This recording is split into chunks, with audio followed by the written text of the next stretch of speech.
بسم اللہ الرحمن الرحیم۔ السلام علیکم۔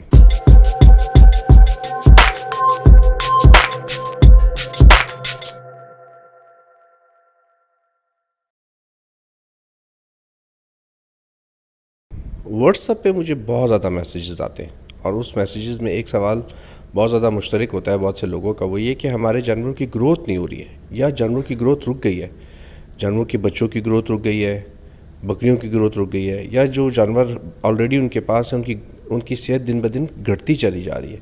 یہ پریشانی ہر اس فارمر کو محسوس ہوتی ہے جو جانوروں کی ڈیورمنگ نہیں کرتے یا جنہیں ڈیورمنگ کے حوالے سے کچھ بھی نہیں پتہ۔ وہ صرف اپنے جانور لے آتے ہیں گھروں میں اور رکھتے ہیں اور پھر پریشان ہوتے ہیں کہ جانوروں کی گروتھ نہیں ہو رہی ہے۔ یہ ایک مسئلہ ہر اس فارمر کے ساتھ ہے جنہیں اس حوالے سے کچھ بھی معلومات نہیں ہے کہ ڈیورمنگ ہے کیا چیز۔ بہرحال ہم اس حوالے سے اس پروگرام میں بات نہیں کریں گے کہ ڈیورمنگ ہے کیا چیز۔ میں آج ایک ایسا دیسی فارمولہ لے کر آیا ہوں جس سے ڈیورمنگ بآسانی ہو سکتی ہے بغیر کسی سائیڈ ایفیکٹس کے، کیونکہ جن لوگوں سے بھی ہماری بات ہوتی ہے، جنہیں اس حوالے سے پتہ ہوتا ہے کہ ڈیورمنگ کیا چیز ہے، وہ جب ڈیورمنگ کرتے ہیں تو ان کو خاطر خواہ وہ رزلٹ نہیں ملتے جو انہیں ملنے چاہیے۔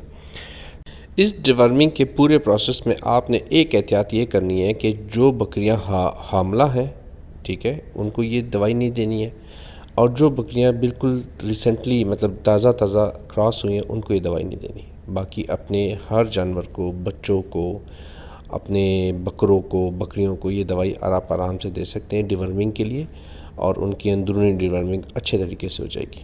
احتیاط جو تھی میں آپ کو بتا چکا ہوں۔ اب ہم چلتے ہیں اس طرف کہ یہ دوائی بنتی کیسے ہے اور اس کا استعمال کیا ہے۔ کمزور جانوروں کے لیے دیسی ڈیورمنگ فی جانور کے حساب سے البینڈازول 5 گرام، نمک 10 گرام،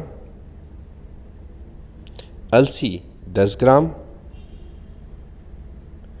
سونف 10 گرام، گڑ یا شکر 10 گرام، اجوائن 10 گرام، سرخ مرچ 10 گرام پیسی ہوئی، کورتما پاؤڈر 10 گرام۔ ان تمام چیزوں کو اچھی طرح آپس میں مکس کر لیں اور یہ 7 دنوں کی خوراک بن جائے گی، اور 1 دن کے وقفے سے جانوروں کو رات کے وقت دینی ہے۔ تازہ کراس بکری کو اور حاملہ بکری کو نہیں دینا، یہ میں آپ کو پہلے بھی بتا چکا ہوں۔ یہ خوراک آپ اپنے جانوروں کو دیں، انشاءاللہ تعالی مجھے پوری امید ہے کہ آپ کے جانوروں کی ڈیورمنگ بہت اچھے طریقے سے ہو جائے گی، آپ لوگوں کو کوئی بھی سائیڈ ایفیکٹس جانوروں کو نہیں ہوگا، اور انشاءاللہ تعالی جو خاطر خواہ رزلٹ آپ چاہتے ہیں اپنے جانوروں کی صحت کے حوالے سے، وہ سارے رزلٹ آپ کو ملیں گے۔ اس امید کے ساتھ آپ اپنے جانوروں کا اور اپنے آس پاس رہنے والے لوگوں کا بہت خیال رکھیں گے۔ مجھے اجازت دیجیے۔ السلام علیکم۔